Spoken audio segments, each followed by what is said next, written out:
Hello my dear students, मैं राहुल सिंघई फिर से आपका स्वागत करता हूं डेफिनेट सक्सेस पाठशाला पर।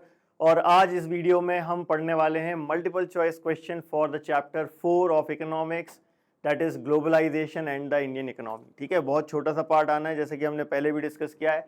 इस चैप्टर से हमें सिर्फ 2 ही पार्ट आने हैं। कौन कौन से पार्ट आने हैं? What is globalisation and factors that have enabled globalisation. तो हमने सारे जो एमसीक्यू यहाँ पर सिलेक्ट किए हैं, ये सारे एमसीक्यू इन्हीं 2 पार्ट से हैं। ठीक है, तो चलिए देखते हैं किस तरीके के एमसीक्यू आपको एग्जाम में देखने को मिल सकते हैं। सबसे पहला क्वेश्चन हमारा क्या दिया हुआ है? बहुत सिंपल सा क्वेश्चन है। Foreign investment by MNCs in many countries have been rising, have been decreasing, remain the same, none of the above. तो डेफिनेटली ग्लोबलाइजेशन चल रही है और हमें मालूम है कि जैसे जैसे टाइम आगे बढ़ रहा है, एमएनसीज जो है वो अपना इन्वेस्टमेंट बढ़ा रही हैं, ना कि घटा रही हैं ना। तो हमारा आंसर क्या होगा? Option A has been rising. चलिए नेक्स्ट क्वेश्चन पर आते हैं। बहुत सिंपल क्वेश्चन है ये भी। A large part of the foreign trade is also controlled by. Foreign trade ज्यादातर कौन कंट्रोल कर रहा है दुनिया भर में? एमएनसीज ही कंट्रोल कर रही हैं, है ना। तो हमारे इस क्वेश्चन का आंसर होगा option B, that is MNCs. चलिए नेक्स्ट क्वेश्चन पर आते हैं। Activities of most MNCs involve goods and raw materials, substantial goods and trade, substantial trade in goods and services, and none of the above। ठीक है, तो हमारे इस question का आंसर होगा ऑप्शन सी, क्योंकि ज्यादातर MNCs जो हैं वो गुड्स के ट्रेड में और सर्विसेज के ट्रेड में, दोनों में इन्वॉल्व हैं। ठीक है, चलिए नेक्स्ट क्वेश्चन देखते हैं क्या है। MNCs are playing a major role in production of goods, increasing investment, providing employment, the globalization process। ठीक है, वैसे तो देखा जाए तो एम्प्लॉयमेंट प्रोवाइड करने में भी इनका रोल है, प्रोडक्शन ऑफ गुड्स में भी इनका रोल है, इंक्रीजिंग इन्वेस्टमेंट में भी इनका रोल है, लेकिन इन सबका कॉम्बिनेशन है ग्लोबलाइजेशन। तो हमारा आंसर क्या होगा? Option D, that is globalisation process. ठीक है, चलिए नेक्स्ट क्वेश्चन पर आते हैं। Telecommunication facilities have been facilitated by. कौन सी ऐसी चीज है इनमें से जिससे टेलीकम्युनिकेशन फैसिलिटीज को हेल्प मिल रही है? Remote connection devices, remote communication devices, satellite communication devices, none of the above. तो हमारा आंसर होगा सैटेलाइट कम्युनिकेशन डिवाइसेस। ठीक है, तो option is, answer is option C. चलिए नेक्स्ट क्वेश्चन पर आते हैं। Information and communication technology has played a major role in spreading out। IT से इनमें से कौन सी चीज स्प्रेड हुई है? Production of goods across countries? नहीं।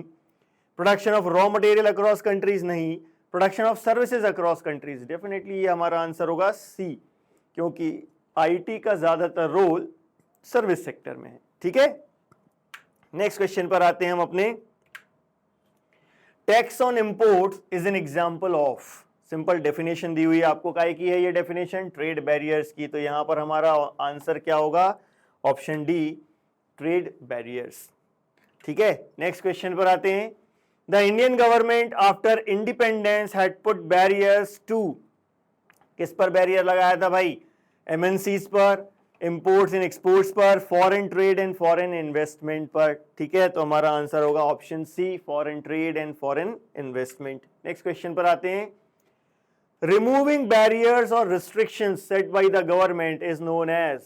डायरेक्ट डेफिनेशन दी हुई है आपको लिबरलाइजेशन प्रोसेस की, है ना। जो ट्रेड बैरियर्स गवर्नमेंट लगाती है उनको हटाने की जो प्रोसेस है, दैट इज लिबरलाइजेशन। तो हमारा आंसर होगा option B. Next question.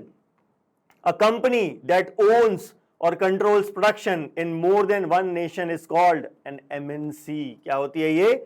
MNC. तो answer is B, MNC. Next question पर आते हैं। Read the given statement in context of globalisation and choose the correct option. Globalisation के बारे में इनमें से कौन सा स्टेटमेंट सही है, हमको ये बताना है। It is the only way for economic development of the country. बिल्कुल नहीं।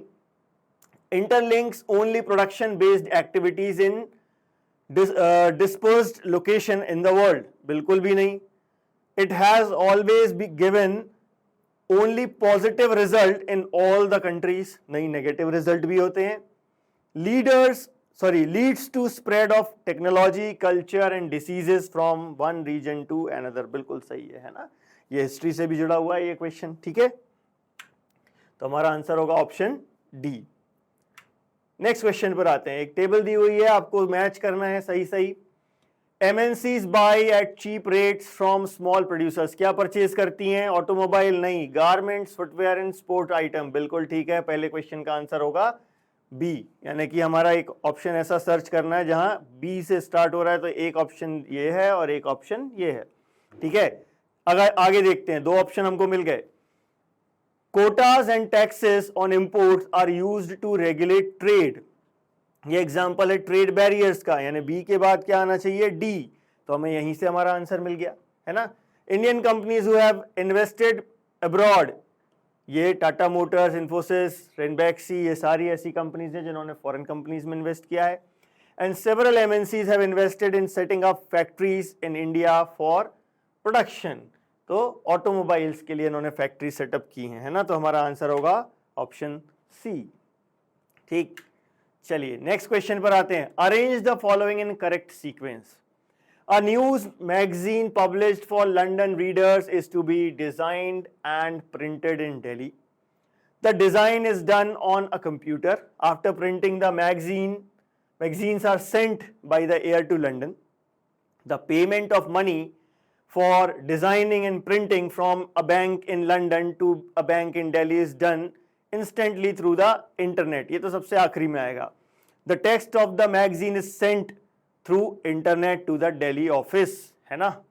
तो चलिए अब देखते हैं, ये आखिरी वाला तो मिल गया कि थर्ड लास्ट में आना है, तो हमें फिर से 2 पॉइंट में दिख रहा है, लास्ट में थर्ड दिख रहा है ना।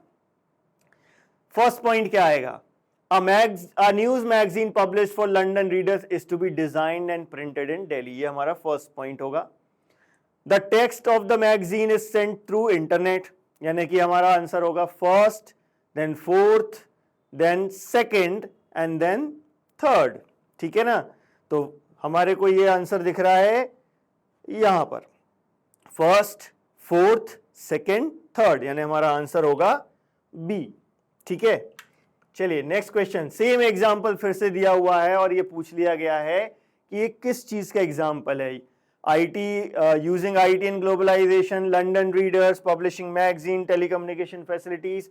तो देखा जाए ये सबसे अच्छा एग्जाम्पल है IT का ग्लोबलाइजेशन में क्या रोल है उसका, ठीक है। तो हमारा आंसर होगा option A, using IT in globalisation, ठीक है। अब मल्टीपल चॉइस क्वेश्चन में assertion and reason based questions भी आते हैं, है ना। तो इस पर जरा हम फोकस करते हैं। Assertion and reason based question में एक क्वेश्चन दिया हुआ है, the Indian government after independence had put barriers to foreign trade and foreign investment.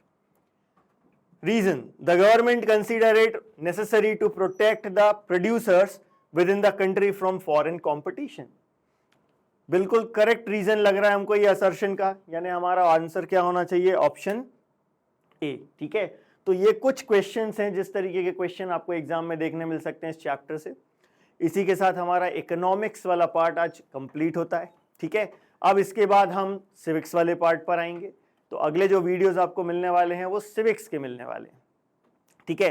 लेकिन देखिए इस पूरे सीरीज में हमने देखा कि इकोनॉमिक्स से हमने एक भी पिक्चर बेस्ड क्वेश्चन नहीं देखा है।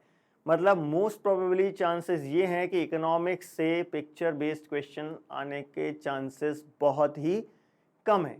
जो सैम्पल पेपर्स हमें CBSE ने दिए उसमें भी हमने देखा कि जो इकोनॉमिक्स वाला पार्ट है उसमें पिक्चर बेस्ड क्वेश्चन नहीं दिए गए, है ना। लेकिन सिविक्स आपको उसमें जरूर पिक्चर बेस्ड क्वेश्चन देखने मिलेगा, हिस्ट्री में आपको पिक्चर बेस्ड क्वेश्चन देखने मिलेगा, ठीक है। चलिए अगले वीडियो में फिर से आपसे मुलाकात होगी। Thank you very much.